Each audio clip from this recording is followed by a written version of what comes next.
দার্জিলিং ডিস্ট্রিক্টের central wild life স্যাংচুরির মধ্যে ছোট্ট এবং ভীষণ শান্ত একটি ইকো ফ্রেন্ডলি হ্যামলেট হলো এই চটকপুর। প্রায় 7887 ফিট উচ্চতায় অবস্থিত এই চটকপুর ইকো ভিলেজ, যেখানে মাত্র 19 থেকে 20টি পরিবারের বাস এবং জনসংখ্যা প্রায় 90-এর কাছাকাছি।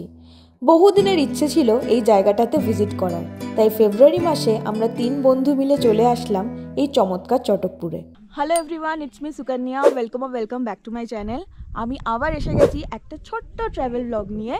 ছোট্ট ট্রাভেল ব্লগ এই কারণেই বলছি, কারণ এটা একটা ছোট্ট উইকেন্ড ট্রিপ, যেটা তোমরা 1 রাত 2 দিনেও করতে পারো বা 2 রাত 3 দিনেও করতে পারো।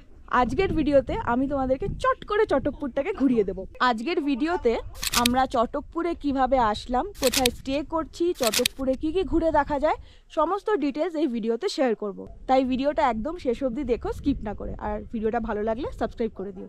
তাহলে চলো দেখে নিই আমরা চটকপুর। কলকাতা থেকে এনজেপিগামী যে কোনো ট্রেনে এনজেপি নেমে তোমরা এনজেপি থেকে রিজার্ভ গাড়ি করে চলে আসতে পারো চটকপুর। ভাড়া পড়বে অ্যারাউন্ড 3000 মতন, বা শেয়ারেও আসতে পারো, যেটাতে খরচা অনেকটাই কম হবে। যেমন আমরা দার্জিলিং মোড় থেকে শেয়ার গাড়ি বুক করেছিলাম ডিলারাম অব্দি, পার হেড 250 পড়েছিল। চটকপুর যাওয়ার জন্য সাধারণত সবাই সোনাডা দিয়েই আসে। সোনাডা থেকে চটকপুর প্রায় 6 কিলোমিটার, কিন্তু আমাদের যাওয়ার সময় সোনাডার রাস্তাটা খারাপ থাকায় হোমস্টে থেকে বলে দিয়েছিল ডিলারামে নামতে। শেয়ার গাড়িতে উঠে আমরা চললাম ডিলারামের দিকে। পথে একটা জায়গায় গাড়ি থামলো আর আমরা মোমো দিয়ে ব্রেকফাস্টটা সেরে ফেললাম।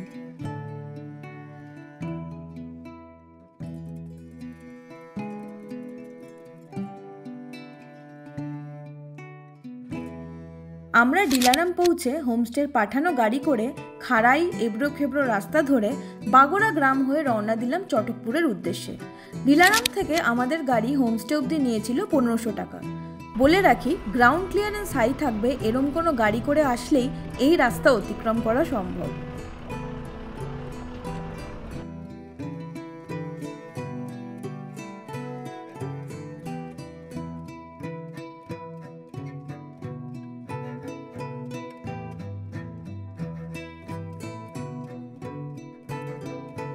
আস্তে আস্তে ঘন পাইন ফরেস্টের মধ্যে দিয়ে দুধারে প্রচুর কুড়িতে ভরা রোডোডেনড্রন গাছ দেখতে দেখতে আর এই জঙ্গলের ভাঙা রাস্তার জন্য গাড়িতে দুলতে দুলতে পৌঁছালাম চটকপুর গ্রামের এন্ট্রি নেওয়ার জন্য সেন্ট্রাল ওয়াইল্ড লাইফ স্যাংচুরির চেকপোস্টের কাছে। এখানে এন্ট্রি আর স্টের পারমিশনের জন্য পার হেড 150 রুপিস করে লাগে, আর গাড়ি 450 রুপিস। চেকপোস্টে পেমেন্ট করবার জন্য কাইন্ডলি সবাই ক্যাশ ক্যারি করবে এবং সাথে একটা আইডি প্রুফও রাখবে। আমরা এখানে সমস্ত ফর্মালিটিস সেরে আবার গাড়ি স্টার্ট দিলাম। জুলাই থেকে মিড সেপ্টেম্বর অবধি এই চটকপুর ফরেস্টে এন্ট্রি বন্ধ থাকে।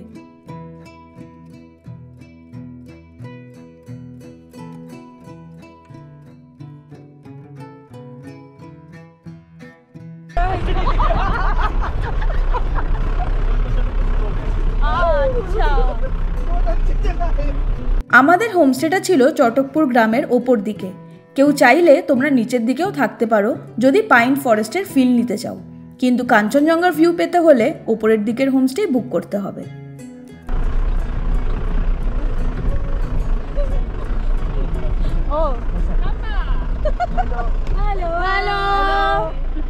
আমরা উঠেছিলাম আকৃতি হোমস্টেতে, আর ওনারা হলেন বর্ষা রায় আর বিকাশ রায়, এই হোমস্টের ওনার।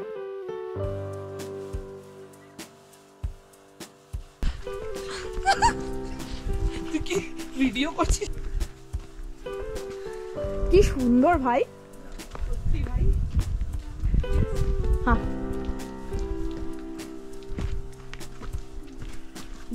রুম দেখে যেতাম। খুব যত্ন করে সাজানো গোছানো এই আকৃতি হোমস্টে। এখানে টোটাল 4টে নর্মাল রুম আর 2টো কটেজ রুম আছে। আমরা আমাদের স্টের জন্য বুক করেছিলাম কটেজ, যার ভাড়া 1500 per person including all meals of the day, আর নর্মাল হোমস্টে রুমের ভাড়া 1200 per person including all mill.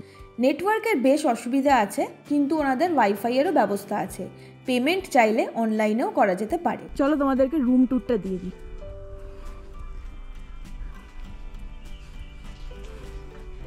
Please open your shoes outside. খুব সুন্দর, পরিষ্কার পরিচ্ছন্ন, একদম দারুণ সুন্দর, খুব সুন্দর। এখানে 4 জন ইজিলি শুতে পারবে, বাট আমরা 3 জন থাকবো। এই এখানে একটা জানলা, আর এই একটা জানলা, অসাধারণ। আর এই ওয়াশরুম, গিজার আছে, ভেরি নিট অ্যান্ড ক্লিন।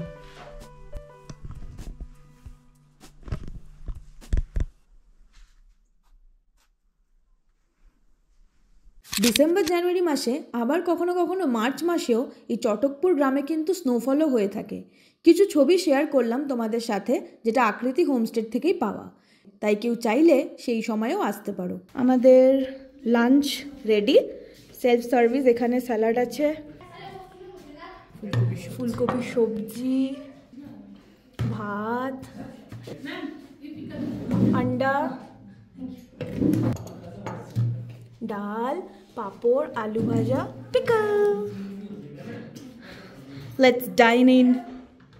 আমাদের লাঞ্চ টাঞ্চ ডান, অসাধারণ খাবার খেলাম। লাঞ্চ এত টেস্টি ছিল কিছু বলার নেই। তো এখন আমরা লাঞ্চ টাঞ্চ করে যাচ্ছি হচ্ছে ওয়াচ টাওয়ারের দিকে।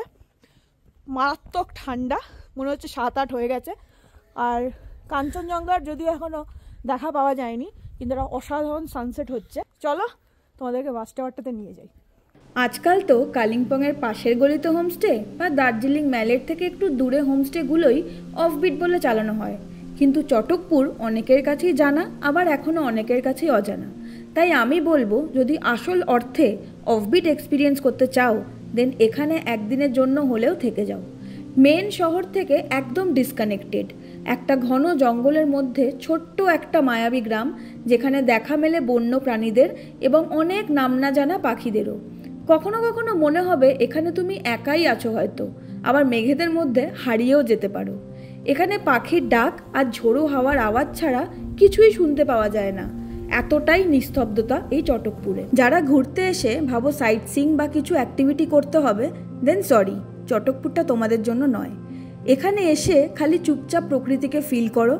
হোমস্টে থেকে 5-6 মিনিট হেঁটে পৌঁছে যাও এই ওয়াচ টাওয়ারে, এবং সেখান থেকে দেখে নাও অপূর্ব সানরাইজ বা সানসেট।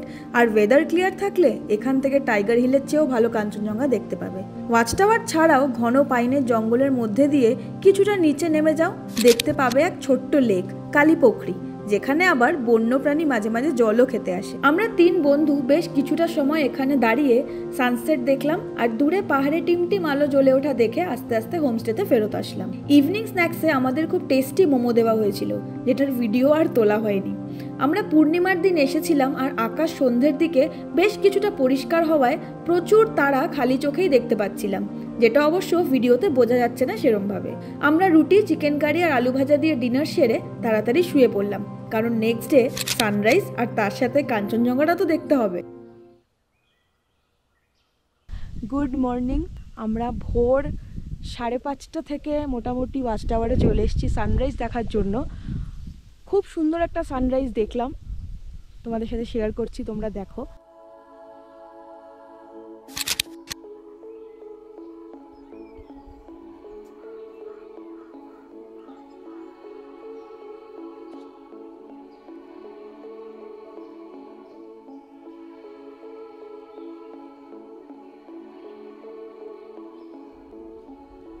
ওয়েদার খুব একটা ক্লিয়ার না থাকাতেই এই ভিউ কাঞ্চনজঙ্ঘার।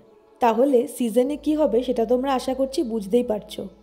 2 চোখ ভরে কাঞ্চনজঙ্ঘা দেখে আমরা ফিরে আসলাম হোমস্টেতে। এসে আবার হোমস্টের বাইরেটাতে বসে চা খেতে খেতে 3 জন মিলে কিছুটা সময় কাটালাম। তারপর লুচি, আলুর তরকারি আর ডিম সেদ্ধ দিয়ে ব্রেকফাস্ট সেরে আমরা চেক আউট করলাম আকৃতি হোমস্টে থেকে। আমাদের 1 নাইট স্টে ছিল চটকপুরে, আর পার হেড আমাদের টোটাল খরচা হয়েছে 3050 টাকা, including drop at Darjeeling. Chatakpur এরম একটা জায়গা যেখানে বারবার ফিরে আসা যায়। আশা করছি তোমাদের এই ভ্লগটা ভালো লাগলো আর হেল্পফুল লাগলো। দেখা হবে আবার নতুন একটা ভিডিও নিয়ে। Until then, keep smiling and keep travelling.